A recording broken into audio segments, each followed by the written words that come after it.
Assalamualaikum warahmatullahi wabarakatuh. Waalaikumsalam warahmatullahi wabarakatuh. Anak-anakku kelas 7, hari ini kita akan melanjutkan materi pelajaran fikih. Kemarin kita sudah mempelajari tentang apa? Coba masih ingat pertemuan kemarin? Fikihnya tentang apa?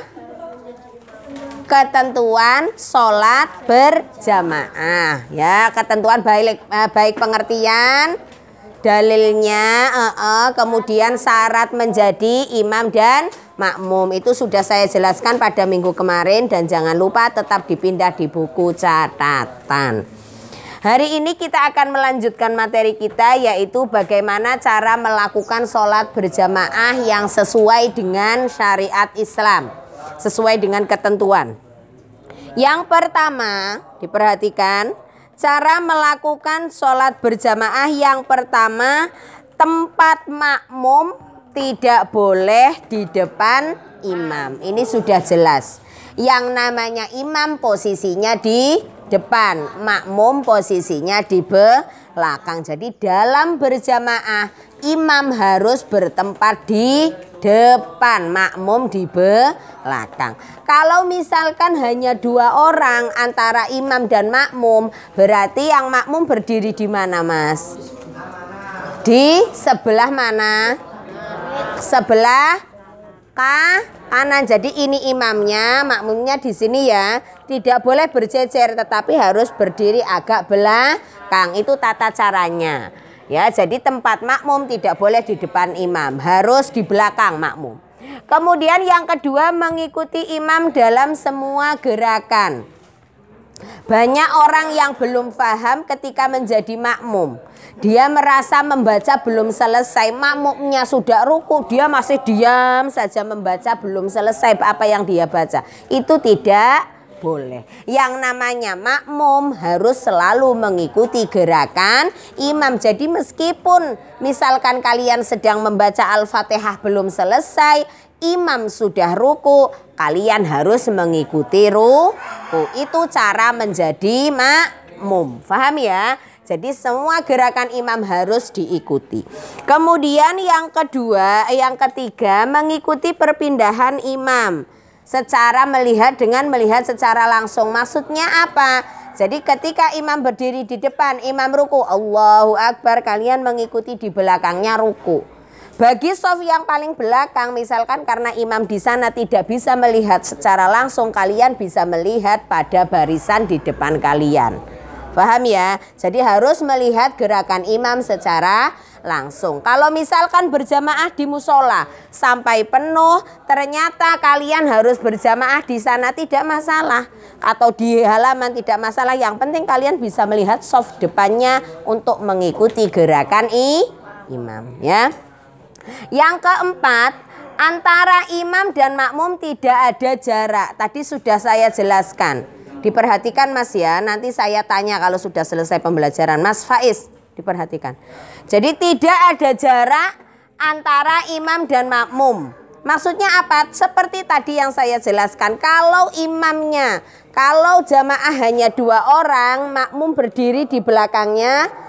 Jadi tidak di belakang sini tapi di sebelahnya. Ketika makmumnya banyak, imam berdiri di depan, semua belakang barisan ada di belakang. Harus mengisi shaf yang kosong.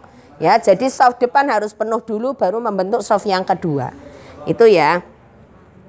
Kemudian makmum berniat berjamaah ya. Jadi yang makmum niat berjamaah menjadi makmum, yang imam niat menjadi imam. Itu beberapa tata cara melakukan sholat berjamaah. Bisa dipahami ya.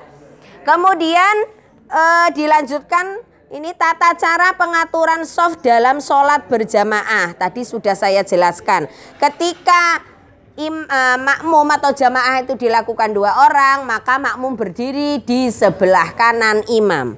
Ketika berjamaah dilakukan banyak orang, imam berdiri di depan, yang lain membentuk barisan di belakang. Ya, gerakan sholat makmum mulai dari takbiratul ihram sampai dengan salam harus mengikuti imam.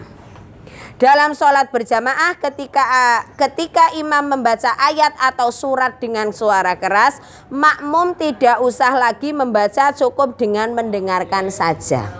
Tidak apa-apa. Jadi ketika sholat berjamaah ini kalian harus paham. Ketika imam melakukan takbiratul ihram Allahu Akbar, kemudian membaca iftitah, setelah itu membaca Fatihah. Ketika imam membaca Fatihah, kalian membaca doa iftitah. Saman baca doa iftitah. Setelah imam selesai waladhdallin amin, imam membaca surat, kalian membaca surat Al-Fatihah. Jadi ketika imam membaca surat, kalian tidak mengikuti lafadz yang dibaca imam, tidak apa-apa. Ya, kalian membaca Fatihah karena Fatihah itu wajib. Meskipun kalian menjadi makmum, Fatihah tetap harus dibaca. Tapi kalau misalkan Fatihah belum selesai kok ternyata imam sudah ruku, kalian langsung ikut ruku, tidak apa-apa karena makmum semua sudah ditanggung oleh imam. Paham ya? Itu cara menjadi makmum, harus tahu kalian ya. Kemudian yang D, ketentuan makmum masbuk. Apa itu makmum masbuk? Ada yang tahu makmum masbuk itu apa? Makmum yang tertinggal. Ketentuannya yang pertama, makmum masbuk harus mengikuti imam pada keadaan yang dia dapati, yaitu dia langsung berniat mengucapkan takbiratul ihram lalu mengikuti gerakan imam. Misalkan ketika kalian terlambat karena ada halangan, bukan sengaja, karena ada halangan kalian terlambat, ternyata makmum sudah i'tidal. I'tidal itu berdiri dari ruku. Ya, kalian datang baru usolli fardhul asri arba'a rakaatin mustaqbilal kiblati adaan makmuman lillahi Allahu Akbar. Ketika kalian Allahu Akbar, ternyata imam berdiri dari ruku. Sami Allahu liman hamidah. Kalian langsung mengikuti, ruku sebentar langsung sami Allahu liman hamidah. Jadi di mana kalian mendapati gerakan imam itu langsung diikuti. Ya. Kapan hitungan kalian terlambat mengikuti gerakan imam? Hitungannya pada ruku. Ketika imam belum ruku, membaca baru ruku Allahu Akbar, sampean bisa mengikuti ruku imam, itu berarti kalian belum tertinggal berjamaah. Paham ya? Jadi pegangannya pada ruku imam. Kalau kalian tidak tertinggal di ruku imam, berarti kalian tidak tertinggal pada rokaat pertama. Tetapi ketika kalian masuk niat sholat, imam sudah berdiri dari ruku, berarti kalian ketinggalan satu rokaat di dalam sholat. Dan harus mengganti pada gerakan terakhir setelah imam salam, kalian berdiri lagi menambah satu rokaat. Bisa difahami ya?